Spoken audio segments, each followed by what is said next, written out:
함께 읽으실 하나님의 말씀은 창세기 12장 1절에서 4절입니다. 여호와께서 아브라함에게 이르시되 너는 너의 고향과 친척과 아버지의 집을 떠나 내가 내게 보여줄 땅으로 가라. 내가 너로 큰 민족을 이루고 내게 복을 주어 내 이름을 창대하게 하리니 너는 복이 될지라. 너를 축복하는 자에게는 내가 복을 내리고 너를 저주하는 자에게는 내가 저주하리니 땅의 모든 족속이 너로 말미암아 복을 얻을 것이라 하신지라. 이에 아브라함이 여호와의 말씀을 따라갔고 룻도 그와 함께 갔으며 아브라함이 하란을 떠날 때 75세였더라. 아멘. 어느 날 갑자기 하나님께서 이곳 올바니를 떠나라 라고 말씀하신다면 여러분들께서는 어떻게 대답하시겠습니까? 우리 그리스도인들의 삶의 중요한 자세 중에 하나는 바로 순종입니다. 성경은 순종이 제사, 곧 예배보다 더 낫다고 우리에게 이야기를 하죠. 또한 하나님의 말씀을 순종하는 것은 곧 하나님을 사랑하는 또 다른 표현이기도 합니다. 예수님께서는 나의 계명을 지키는 자라야 나를 사랑하는 자니라고 말씀하셨습니다. 곧 우리가 하나님의 말씀을 순종할 때 그것이 하나님을 향한 우리의 사랑의 고백이 된다는 것이지요.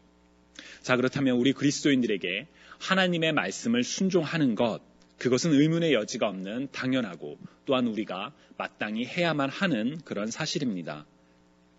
그런데 문제는 어떠한 상황에서도 어떠한 말씀이라 할지라도 순종해야 한다는 그 사실을 당연히 알면서도 우리는 순종하지 못할 때가 참 많습니다.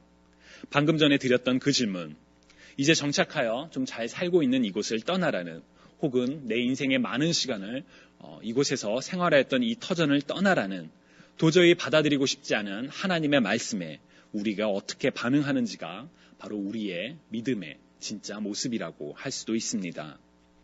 만약 이곳 올바니에서의 삶이 녹록하지 않아서 떠나기를 내심 바라고 있었다면 떠나라 라는 말은 참 반가운 말이었겠지요. 이때다 라는 마음으로 짐을 꾸리며 떠날 준비를 하지 않을까 싶습니다. 그런데 그 상황은 우리가 온전한 순종이라고 부를 수는 없을 것 같습니다. 겉모습은 하나님의 말씀, 곧 떠나라는 말씀을 따르는 것이니 순종처럼 보일 수도 있습니다. 그러나 그 내면에는 하나님의 말씀이기에 듣는 것이 아니라 바로 내가 바래왔던 것이기 때문에 그것을 마침내 실행할 수 있기에 행하는 마음이 더 많을 수도 있기 때문입니다. 우리가 행해야 하는 진정한 순종은 그것이 내 의지와 내 상황과 상관없이 심지어 나의 바람과는 정반대라 할지라도 하나님의 말씀이기에 다른 마음을 품지 않고 따르는 것, 바로 그것이 진정한 순종이라고 할 수가 있습니다. 오늘은 우리가 함께 읽은 창세기 12장에 등장하는 아브라함의 이야기를 통해 이 순종의 세 가지 과정에 대해서 함께 말씀을 나누고자 합니다. 우리가 순종을 하기 위한 첫 번째 과정은 순종의 대상을 아는 것입니다. 누구에게 순종할 것인가, 혹은 내가 순종해야 할 대상은 누구인가 라는 질문, 우리는 이 질문에 대해 분명한 대답을 가지고 있어야만 순종을 할 수가 있습니다. 오늘 본문 1절에는 하나님께서 아브라함에게 말씀하셨음을 분명하게 기록하고 있습니다. 아브라함에게 주어진 명령, 그 명령을 준 대상이 바로 하나님이시라는 것이지요. 그렇다면 아브라함에게 하나님은 어떤 분이셨을까요? 창세기 12장에서 하나님께서 아브라함을 부르시기 전 하나님과 인류의 관계는 창세기 1장에서 11장까지 기록되어 있습니다. 지난 몇 주 동안 우리가 살펴보았던 것처럼 그 관계는 아름답지만은 않았습니다. 하나님의 형상을 따라 창조된 인간은 하나님의 창조 목적과 그리고 명령을 잊어버리고 불순종하여 죄악을 저질렀고, 에덴 동산에서 쫓겨난 뒤에도 인류의 죄악은 계속되었습니다. 그 죄악으로 말미암아 하나님께서는 물로 세상을 심판하셨고, 그 가운데서도 하나님 앞에서 의로운 삶을 살아가던 노아를 통해 구원의 길을 여셨습니다. 그러나 그렇게 구원을 받았던 인류는 하나님을 잊고 자신들을 위하여 탑을 쌓는 죄악을 다시금 또 범하고 맙니다. 창세기 11장 후반부에는 노아의 아들 셈에서부터 아브라함으로 이어지는 계보가 기록되어 있는데, 이들이 하나님과 어떠한 관계 속에서 살아왔는지 성경은 자세하게 이야기하고 있지 않습니다. 그래서 노아의 홍수 사건 이후에 하나님과의 친밀한 관계가 마치 끊어진 것처럼 보이기까지 합니다. 그러나 창세기 12장에서 하나님께서 아브라함을 부르셨던 일과 또한 아브라함이 그 하나님의 부름에 순종했던 것으로 보아 그 관계가 완전히 끊어지지는 않았던 것으로 알 수 있습니다. 비록 믿음의 유산이 어떻게 아브라함에게 이어졌는지 명확하지는 않지만 성경은 아브라함이 하나님을 믿었던 것이 그에게 의로 여겨졌으며 심지어 아브라함이 하나님의 벗이라고 칭함을 받았다고까지 이야기를 합니다. 이런 점들을 고려하면 아브라함은 창조주 하나님, 세상을 주관하시는 하나님에 대한 분명한 믿음을 가지고 있었고 그러한 믿음 속에서 순종의 관계 안에 거하고 있었을 것이라고 우리는 생각해 볼 수가 있습니다. 그렇다면 우리와 하나님의 관계는 어떠한가요? 우리가 분명히 순종해야 할 하나님이 누구이신지에 대해서 우리는 명확한 그리고 확실한 믿음을 가지고 계시는지요? 성경은 하나님이 어떤 분이심과 또한 우리들을 향하여 어떠한 계획을 가지고 계심을 증거하는 책입니다. 그 성경을 가까이 함으로 말미암아 우리는 하나님이 누구이신지를 발견하고 또한 우리의 각자의 삶에서 하나님의 하나님 되심을 인정하며 살아갈 수 있는데 여러분들은 그렇게 하나님의 하나님 되심을 인정하고 계시는지요? 우리가 하나님의 말씀에 불순종하는 첫 번째 이유가 있다면 그것은 우리의 순종의 대상, 곧 하나님을 인정하지 않기 때문입니다. 우리 안에 분명한 존귀하신 하나님, 완전하신 하나님, 실수가 없으신 하나님, 우리를 사랑하시며 어떠한 상황에서라도 우리를 향한 당신의 사랑을 결코 포기하지 않으시는 하나님에 대한 굳건한 믿음이 있다면 우리는 감히 하나님 앞에서 불순종이라는 선택을 할 수가 없습니다. 그러나 많은 경우 우리는 하나님의 하나님 되심을 의심하거나 망각한 채 살아갑니다. 내 인생의 주인은 나이기에 내가 원하는 것을 선택하고 또한 누려야 하며 하나님의 말씀보다 내 생각과 내 판단이 더 중요하다고 믿기 때문에 하나님의 말씀에 귀를 기울이지 않습니다. 내 인생에서 하나님이 어떤 분이신지를 고민하고 있지 않기에 하나님과의 관계 속에 거하고 있지 않기 때문에 하나님의 말씀을 들어도 깨닫지 못하며 들어도 의심하곤 합니다. 그래서 순종의 삶을 살아갈 수가 없습니다. 주님이 사랑하시는 여러분, 우리가 순종해야 할 하나님에 대해서 분명히 알고 하나님과의 관계 속에 거하는 저와 여러분이 되시기를 주님의 이름으로 간절히 축원합니다. 하나님을 알기에 힘쓰고 하나님과의 관계 속에 거하기 위하여 늘 항상 하나님을 찾고 또한 하나님 앞에서의 삶을 살아가시기 바랍니다. 바로 하나님과의 온전한 관계에 거하는 것이 우리가 마땅히 해야 할 순종의 첫 시작임을 기억하시기 바랍니다.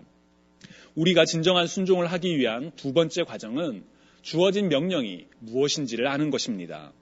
오늘 본문 1절을 보면 여호와께서 아브라함에게 이르시되 너는 너의 고향과 친척과 아버지의 집을 떠나 내가 내게 보여줄 땅으로 가라 라고 기록되어 있습니다. 하나님께서 아브라함에게 말씀하신 명령은 두 가지였습니다. 하나는 떠나라입니다. 그동안 아브라함이 속했던 곳, 그의 고향과 친척과 아버지의 집에서 떠나라는 것입니다. 왜 떠나야 하는 것일까요? 하나님께서는 떠나야 하는 이유를 말씀하지 않으십니다. 물론 2절과 3절을 보면 하나님께서 말씀하시기를 내가 너로 큰 민족을 이루고 내게 복을 주어 내 이름을 창대하게 하리니 너는 복이 될지라 너를 축복하는 자에게는 내가 복을 내리고 너를 저주하는 자에게는 내가 저주하리니 땅의 모든 족속이 너로 말미암아 복을 얻을 것이라 라고 말씀하셨습니다. 얼핏 보면 아브라함을 복의 통로로 복으로 만들기 위해 떠나라고 하시는구나 라고 생각할 수도 있습니다. 그렇지만 저는 이 부분은 떠나야 하는 아브라함에게 주시는 축복이자 약속이지 아브라함이 떠나야 하는 구체적인 이유는 아니라고 생각합니다. 전능하신 하나님께서 우리에게 복을 주시고자 하실 때 우리가 누구인지 우리가 어떤 상황에 있는지는 중요하지 않습니다. 마치 구원이 우리가 누구인지 우리가 무엇을 했기 때문에 얻는 것이 아니라 우리가 누구이든 상관없이 우리가 무엇을 했던간 상관없이 전적으로 하나님의 은혜로 말미암아 주어지는 축복인 것처럼 하나님께서 우리를 부르시는 목적과 과정은 모두 하나님의 전적인 권능 아래 놓여 있습니다. 다만 하나님이 주시고자 하는 복을 누릴 수 있도록 준비시키기 위한 과정이 필요할 때는 있습니다. 마치 모세가 광야에서 40년을 보내고 예수님께서 광야에서 40일의 시간을 보내셨던 것처럼 말이지요. 그런 관점에서 보면 아브라함이 떠나야 하는 이유도 복을 받기 위한 준비 과정이라고 설명할 수도 있습니다. 그러나 왜 고향을, 왜 사랑하는 가족을, 친척을 떠나야 하는지에 대해서는 구체적으로 말씀해 주시지는 않으셨습니다. 이유는 알 수 없지만 떠나야 한다는 것이 주어진 명령이었습니다. 그렇다면 이유를 몰라도 그 이유가 내 마음과 다르더라 하더라도 떠나는 것이 바로 순종입니다. 하나님의 명령은 계속됩니다. 떠나라고 말씀하신 뒤 하나님께서는 내가 내게 보여줄 땅으로 가라라고 말씀하셨습니다. 내가 내게 보여줄 땅, 하나님께서 계시로 보여주시겠구나 라고 우리는 생각할 수 있습니다. 그러나 히브리서 11장 8절을 보면 믿음으로 아브라함은 부르심을 받았을 때 순종하여 장래의 유업으로 받을 땅에 나아갈새 갈 바를 알지 못하고 나아갔으며 라고 기록되어 있습니다. 즉 하나님께서 보여주시는 땅이 어디인지를 알지 못했다는 것이지요. 하나님께서 말씀하신 것처럼 아브라함을 분명히 이끄셨을 것입니다. 그러나 그 땅이 어디인지에 대해서 아브라함은 구체적으로 알지 못했습니다. 심지어 그 땅으로 어떻게 가야 하는지에 대해서도 알지 못했습니다. 어디로 가야 할지, 어떻게 가야 할지 알지는 못했지만 분명하게 주어진 명령은 가라 였습니다. 우리 자신을 중심으로 우리의 상황을 돌아보면 갈 수 없는 이유는 수두룩합니다. 아니 올바니에 온 지 얼마나 되었다고 가야 합니까? 아니 올바니에 어떻게 정착을 했는데 이제 살만한데 가라고 하십니까? 어디로 갈지도 어떻게 갈지도 말씀 안 해주시는데 어떻게 갈 수 있겠습니까? 이런 질문들이 우리의 순종을 가로막습니다.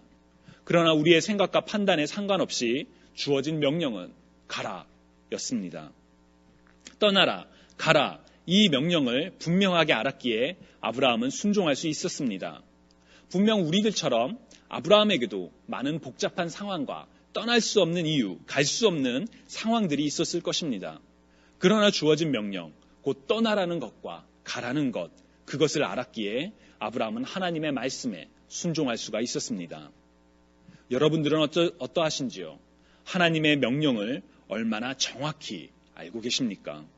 성경을 매일 읽어도 성경을 누군가에게 전한다 할지라도 우리는 하나님의 명령을 정확히 알지 못할 때가 참 많습니다.